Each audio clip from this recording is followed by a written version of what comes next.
In this classroom tour video, I'll be talking all about my memory challenge, which is on the board behind me. I always keep a handful of copies of these, usually maybe 20 or so, any heavier than that, and that magnet isn't gonna hold it. But I like to keep several pages because I never know when I'm gonna need it. It's just something that we do nearly every day. In a perfect world, there are 4 days on one page. So it would be like Monday, Tuesday, Wednesday, Thursday. And then on Friday, a lot of times in my groups, we're taking reading tests or math tests. So I don't have time for things on day 5. So with this paper, the idea behind it is to give students a routine way of practicing all of the ways to say various sounds. And so what I've used this the most, this is kind of why I created it, was for my long vowel students, but I have been using it with some of my L blends and R blends and ending blends and things of that nature. But it originated because we have so many ways to spell the long A sound, or so many ways to spell the long O sound. And a lot of times, even as adults, before I started doing this, if you had said, write all the ways to spell the long O sound, I would have to really think about it, and there's no way I'm gonna be able to list all 5 of them like that. But my students can now because we've worked on it a lot. And so what I was seeing in my students is when we would work on, like, let's say AI and AY, they would kick butt. They would understand the difference. They would see that, hey, we use AI at the beginning or in the middle of a word, and we use AY at the end. They would do great with that. But what happens then when you throw in like an EA and an EY, and it's not as common, but hey, it's still there, or an EIGH or an EI? What about that E consonant E, the rare times that we see it, what do we do about that? How do we teach our kids and help them remember all those things? It's difficult. And so I wanted a way, one Orton Gillingham based strategy that I was trained under, or that whenever I received my training, we use sand, and that's what we did. And I do have sand down here, and I do this sometimes with sand, but I felt like it took a long time.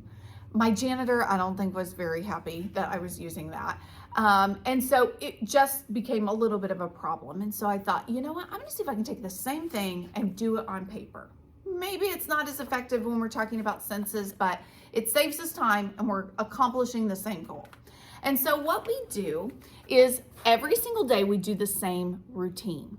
And so I'll say, number 1, show me one way to say maybe the long E sound. And so they can pick any way that they want to show the long E sound.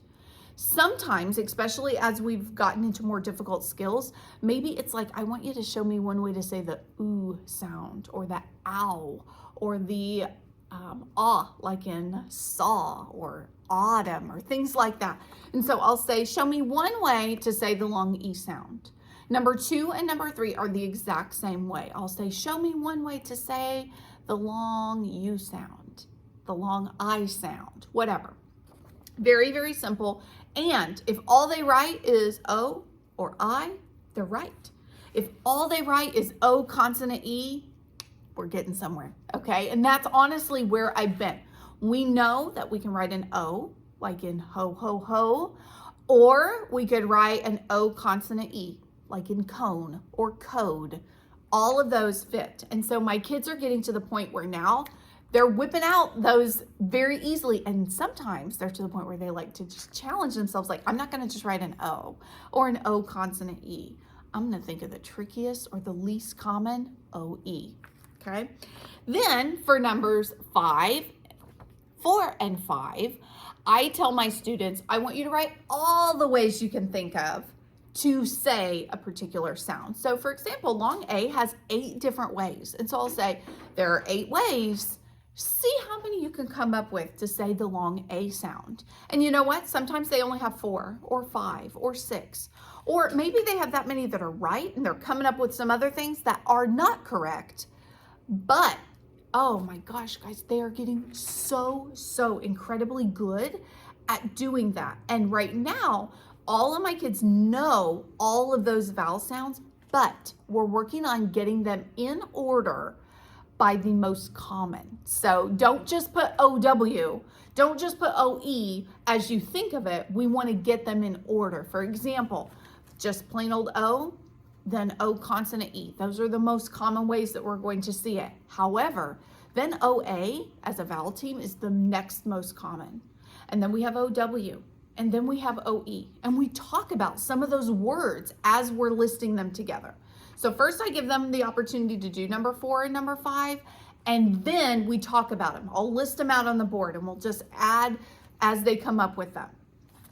Then number 6, 7, 8, and 9 are all where I will take, let's say we were doing long I will take that sound, and some of the words that we talked about, some of the words that oftentimes I write as they say, oh, well, you know what, dice or ice or 9, listing out some of those words. Maybe it's pie or fly, and we'll write it underneath like, oh, well, that one ends in Y. Well, there's fly, my, shy, by, and we just brainstorm words as we're sharing for number 4 and number 5. And so then for 6, 7, 8, and 9, I come up with words that we just listed on the board. I've erased them, and then I'll be like, number 6, let's do fly. And so then they're kind of going off of something that we just freshly talked about, like, oh, it's at the end of a word. Okay, end of the word. It could be Y or it could be IE. Oh, but she said IE is less common, so fly. How are they going to spell it? And so it just allows them to kind of work through that process and see how it all works. And so then from there, we'll go to the other sound. So I usually do 2 words for number 4, 2 words for number 5. That way we get an opportunity to practice. I try, it doesn't always work out, but I also then usually try to do one where that vowel sound is in the middle of a word and one where it's at the end of a word. That way we're constantly practicing and kind of reinforcing, oh, we don't put OW in the middle of a word. We don't put AY in the middle of a word or in the middle of a syllable. It's only at the end of a word or at the end of a syllable. And then for number 10, this is their favorite. They get to come up with a word that fits either of those. Some of my kids are to the point where they want to come up with one for each of them. And a lot of times they're not the words that we're listing on the board. They're other words. They might rhyme with those that we listed on the board, but they're coming up with other words all on their own, which is the end goal. We want them to do that as they're writing, to be like, oh, well, I have to spell the word dime. Well, that's okay. Here's what I know to be able to spell that word. And so it's just a really fun way for them to be able to do this. Sometimes if I'm running late or if I have to combine groups or whatever, sometimes I'll toss this. And I have 2 kids that come to mind that they're like, what? You didn't do memory challenge? And I'm like, well, honey, we just really don't have time. But we didn't do memory challenge. And it's like, it literally is like a puzzle to them. It's something that they like to do. And I am not going to lie, it was so stinking hard when we first started, but they're getting better over time. And so it's just fun. And us as adults, there are so many things that we can tie in. Then when we find a word and we're stretching it out in real life, we can be like, I see an IE. It's at the end of a word or at the end of a syllable. What does that say? And they're remembering that. So they can use their memory challenge to then kind of apply it to decoding and spelling later.